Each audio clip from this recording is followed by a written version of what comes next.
All right, so we know the 2026 midterms are a long way off, but candidates are already jumping into the fold with control of the House and Senate up for grabs. In Maryland's 5th congressional district, Democrat Steny Hoyer is gearing up for a re-election battle, but last week another Democrat announced he would challenge Hoyer. His name's Harry Jarin. He's up late with me tonight here in studio on the Final Five. Harry, welcome and good to see you tonight. Thanks, Jim. Thanks for having me. You are not a political guy. You do not hold office right now, so why do you want to jump into this race here? It's a really good question. You're right. I don't currently hold political office. I'm a volunteer firefighter, and professionally I work with fire and EMS departments across the country. Mm-hmm. It's my instinct as a firefighter to run towards where there's a problem. If your house is on fire, I'm not going to spray water on your neighbor's house just to get some practice in. Right now, I can see that the problem in our political system, I think everyone can sense that there's a serious underlying problem. Right now, the problem is in Congress. That is where the disease is. I think Donald Trump, to some extent, is a symptom of that disease, but the underlying problem is that Congress is not doing what it's supposed to do. As one very smart young lady told me the other day, Congress is not Congressing. Congress is not doing what it's supposed to. They're not passing legislation. And I think Steny Hoyer was a very good representative for our area, maybe back in the 80s or 90s, when Congress was still something of a functioning institution, but he's not the right person for us today. And so, I don't think there's a firefighter on this planet that if they were walking down the street and they saw smoke coming out of a house or a car flipped over, that they wouldn't stop and at least try to do something. And I've heard a lot of talk from inside the Democratic Party that we know there's a problem with older, extremely old representatives, some of whom are passing away while in office.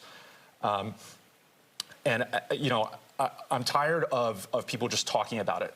I'm actually going to do something about it. So that's why I'm running. Okay, so when you look at this position like this, obviously, and politicians and people who hold public office are going to point saying, this is what I've done for my district. I've been able to accomplish this, and this. And certainly Congressman Hoyer has done that through the years here. When you look at his policies here, is there any daylight, because you're running in the Democratic primary, is there any daylight between some of the policies he stands for and what you stand for? Would you do anything differently in that regard? Yeah, absolutely. I describe myself as a radical centrist. I think the fundamental break in the Democratic Party right now is not really about policy, it's really about energy. Do you have the energy to take on the president? Do you have the energy to adapt to a rapidly changing political environment? I'll give you one example. A huge problem that Democrats have right now is communicating with younger voters. We're supposed to be the party of the working class, and somehow we've lost the working class. Democrats in the last few years have now lost the White House, the House, the Senate, the Supreme Court, the working class, and increasingly Latino and black voters, who we could count on very reliably for many, many decades. So I'm not sure how many more years of this the Democratic Party is planning on trying the same thing over and over again and electing the same people over and over again. Another thing I'll say is Democrats right now have the reputation as the party of the status quo. Voters in November made it very clear that they are fed up with the status quo and politics as usual. I realize Maryland's 5th congressional district isn't a very competitive seat. It's not an R+1 or D+2. And just so people know, we're looking at Calvert County, St. Mary's County, Anne Arundel County, a good stretch out there. And all Charles County and part of PG County as well. Right.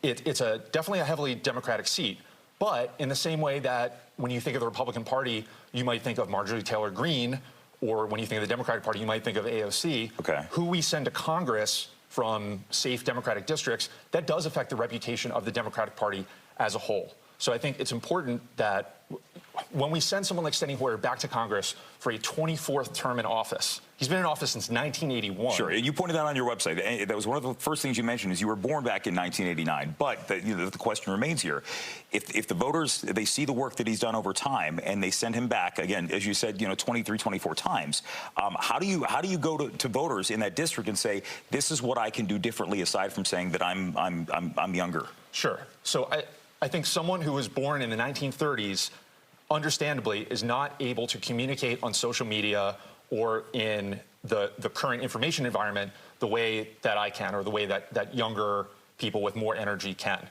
That is a fundamental problem that the Democratic Party has right now.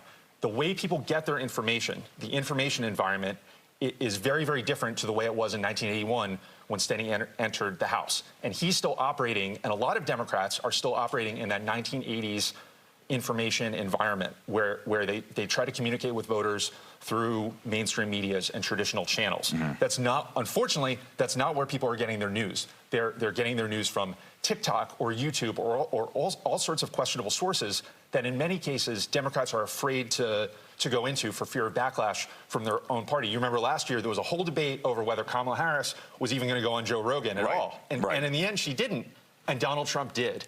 And so I think that's a good example of how Democrats haven't adapted to the changing information space. And instead of fighting it out in these spaces, we're abandoning them to Republicans, or in some cases to foreign state actors that are pushing certain misinformation campaigns. Hey, Harry, real quick, what's your website? HarryMD5.com. We're going to continue this conversation. We've reached out to Congressman Hoyer's campaign, and there will be other people jumping into this race. We're out of time. Harry, thanks for joining us. Great to see you tonight. We appreciate it. And the Final Five is back after this.